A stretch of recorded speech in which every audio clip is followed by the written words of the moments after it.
bersama saya Gladys Permata Devi di Media 7 TV. Deklarasi pasukan 08 pemenangan Prabowo Subianto sebagai calon presiden RI 2024. Dalam acara tersebut, Ketua Umum Pasukan 08 Arfian mengatakan bahwa Prabowo itu merupakan kader yang terbaik bangsa. Sedangkan acara deklarasi ini digelar di Gedung Cyber 2 Tower Kuningan lantai 17 Jakarta Selatan pada hari Senin tanggal 8 Mei 2023. Sejumlah relawan mengikuti acara deklarasi pasukan 08 untuk mengawal pemenangan Ketua Umum Gerindra Prabowo Subianto sebagai capres pada pemilu 2024. Simak beritanya. Masih bersama saya Jesse Pertama Dewi di Media 7 TV. Hari ini saya bersama tim Media 7 TV akan melaporkan kegiatan deklarasi dan sekaligus silaturahmi pasukan 08 pada hari ini Senin tanggal 8 Mei 2023 yang bertempat di Gedung Cyber 2 Tower lantai 17 Jalan Rasuna Said Kuningan Jakarta Selatan. Insinyur Haji Ahmad Riza Patria MBA dalam kesempatan ini mengatakan bahwa pasukan 08 relawan pemenangan Prabowo ini akan memperjuangkan Prabowo Subianto sebagai Presiden RI ke-8. Lebih lanjut, Patria juga mengatakan bahwa untuk wakilnya Pak Prabowo pada saat ini belum diketahui. Pendapat, jadi kita hormati. Beliau menghormati siapa saja. Namanya usulan kan boleh, ya. Jadi saya kira tidak ada masalah. Semakin banyak usulan, semakin baik. Masyarakat dan relawan akan menilai siapa yang terbaik menjadi cawapres Bapak Prabowo. Ada usulan juga Pak Erick Thohir ingin diajukan sebagai cawapres Pak Prabowo, tapi Gerindra menolak. Itu seperti apa? Saya nggak pernah dengar Gerindra menolak. Pak Prabowo itu orang yang sangat baik, sangat bijaksana. Jadi kan jangankan Pak Erick yang baik, yang cerdas, yang pintar, yang berhasil. Orang yang mohon maaf yang dibesarkan, yang meninggalkan beliau atau ada yang mengkhianati, beliau hormati, beliau tetap berbuat baik. Beliau selalu menyampaikan kepada kami, kalau ada orang jahat, kita balas dengan kebaikan.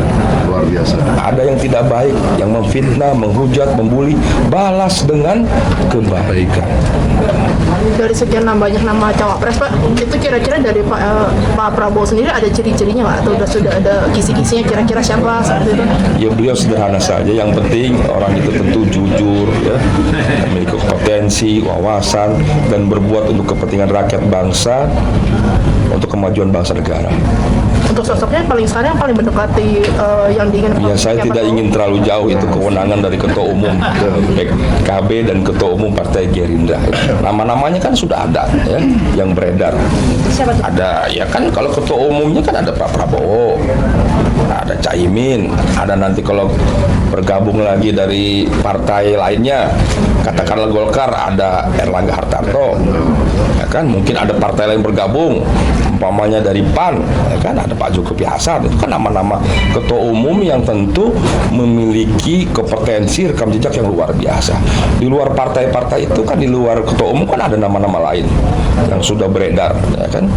Berarti salah ya, katakanlah ada Pipa, ada Erik, ya kan, ada siapa lagi, ada Pak Mahfud, ada siapa lagi, mungkin ada Sandi. Silakan teman-teman lah menginventarisir, seperti saya sampaikan tadi, di itemize sebanyak mungkin teman-teman yang menyari, sampaikan kepada ketua umum partai-partai itu, ini Pak usulan dari relawan, ini Pak usulan dari media. Silakan, beliau akan menerima, memperhatikan, mempertimbangkan usulan dari siapapun. Itulah bijaksananya beliau. Jadi saya tidak ingin membatasi, siapa saja sangat mungkin menjadi wapres beliau. Pak Riza, kan Pak Prabowo masih menjabat sebagai Menteri Pertahanan hingga 1,5 tahun ke depan ya Pak. Sementara di waktu yang bersamaan beliau juga fokus untuk membangun koalisi di bidang politik. Itu tidak mengganggu tugas beliau sehari-hari sebagai Menhan, dan bagaimana pembagian waktu kerjanya Pak Riza?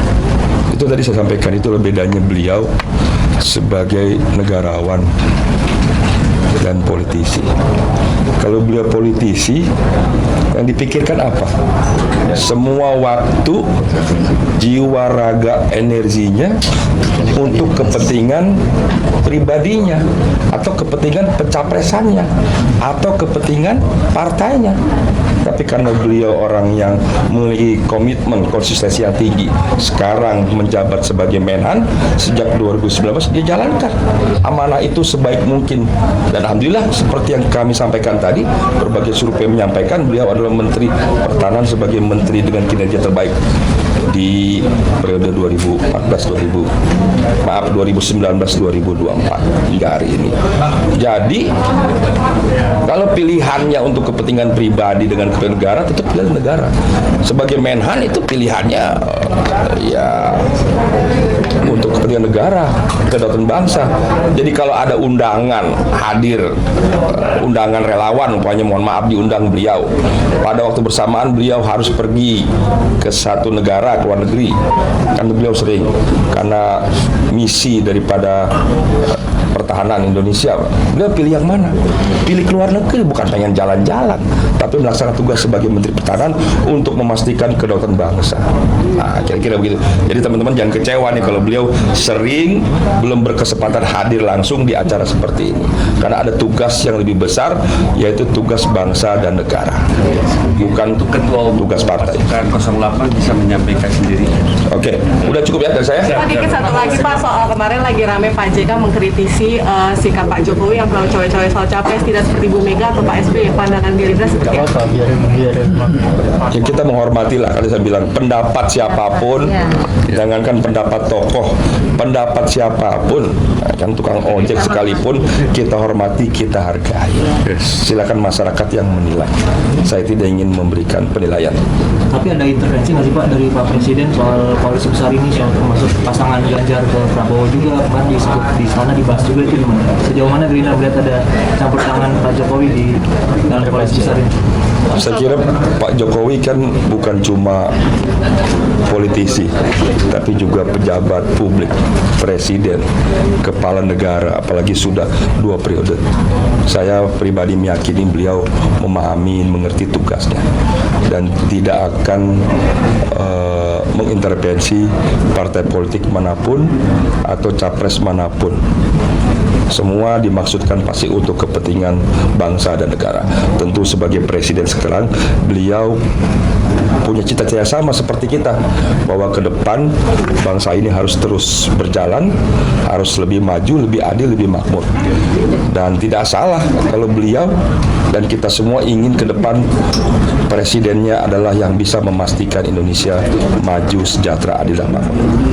Cukup ya? Cukup. Survei kan menempatkan Ganjar di atas, sementara Prabowo di urutan kedua. Ya surveinya kan macam-macam. Survei yang mana?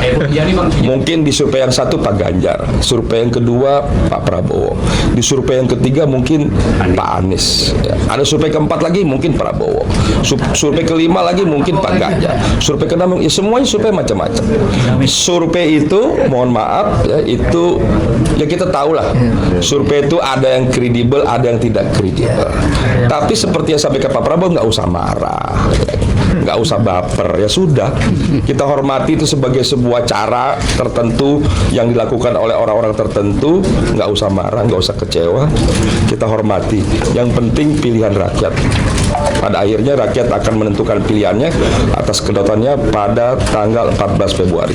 Dan saya pribadi meyakini keberkahan Allah hadir untuk bangsa negara melalui Pak Prabowo Subianto. Amin.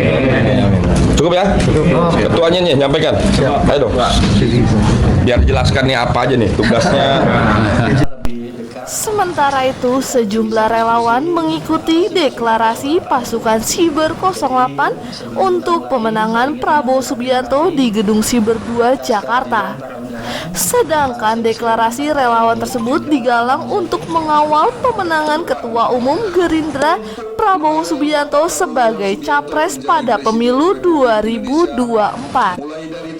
Lebih lanjut, acara deklarasi ini dihadiri oleh tokoh-tokoh penting, antara lain mantan Wakil Gubernur DKI Jakarta Ahmad Riza Patria, anggota Komisi 5 DPR RI fraksi Gerindra, Mulyadi, serta Letjen TNI Purnawirawan AM Putranto dan jajarannya. Mengancam masyarakat, terutama pegawai negeri, pengurus desa, dan lain-lain.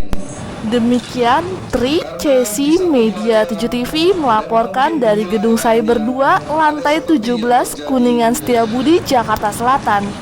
Dan jangan lupa klik tombol subscribe, nyalakan notifikasinya, serta like Media 7 TV. Terima kasih. Di satu wilayah